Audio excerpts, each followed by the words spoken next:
മഹാത്മാഗാന്ധി ദേശീയ ഗ്രാമീണ തൊഴിലുറപ്പ് പദ്ധതിയിൽ പദ്ധതി നിർവഹണത്തിൽ കൊല്ലം ജില്ലയിൽ ഇത്തവണയും ഒന്നാം സ്ഥാനം നേടിയ ശാസ്താംകോട്ട ബ്ലോക്ക് പഞ്ചായത്ത് പരിധിയിലെ ഗ്രാമപഞ്ചായത്തുകൾക്ക് ആദരം നൽകി. മന്ത്രി ജെ ചിഞ്ചുറാണി അനുമോദന യോഗം ഉദ്ഘാടനം ചെയ്തു. 2024-2025 സാമ്പത്തിക വർഷത്തിലും മഹാത്മാഗാന്ധി ദേശീയ ഗ്രാമീണ തൊഴിലുറപ്പ് പദ്ധതി നിർവഹണത്തിൽ കൊല്ലം ജില്ലയിൽ ഒന്നാം സ്ഥാനത്തെത്തിയ ശാസ്താംകോട്ട ബ്ലോക്ക് പഞ്ചായത്ത് അതിന്റെ പരിധിയിൽ ഉൾപ്പെട്ട ഗ്രാമപഞ്ചായത്തുകൾക്ക് ആദരം നൽകി. അനുമോദന യോഗത്തിന് കോവൂർ കുഞ്ഞുമോൻ MLA അധ്യക്ഷത വഹിച്ചു. മന്ത്രി ജെ ചിഞ്ചുറാണി സമ്മേളനം ഉദ്ഘാടനം ചെയ്തു.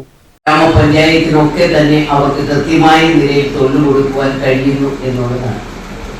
ഇന്ന് മറ്റ് ഇതര മേഖലകൾക്ക് കൂടി ഇത്തരത്തിലുള്ള തൊഴിലാളികളെ ഉപയോഗിക്കുവാൻ ഇപ്പം നമുക്കറിയാം, ഗ്രാമപഞ്ചായത്തുകൾ വീട് നിർമ്മിതിയിലേക്ക് പോകുകയാണ്.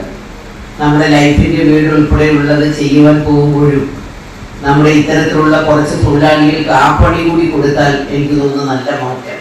കൊല്ലം ജില്ലാ പഞ്ചായത്ത് പ്രസിഡന്റ് PK ഗോപൻ മുഖ്യപ്രഭാഷണം നടത്തി.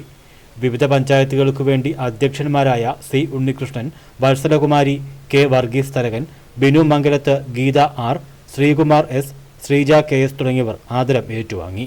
Block panchayat president R Sundaresan, advocate Anil S Kallali ഭാഗം തുടങ്ങിയവർ പങ്കെടുത്തു. News bureau, Sasthamkotta.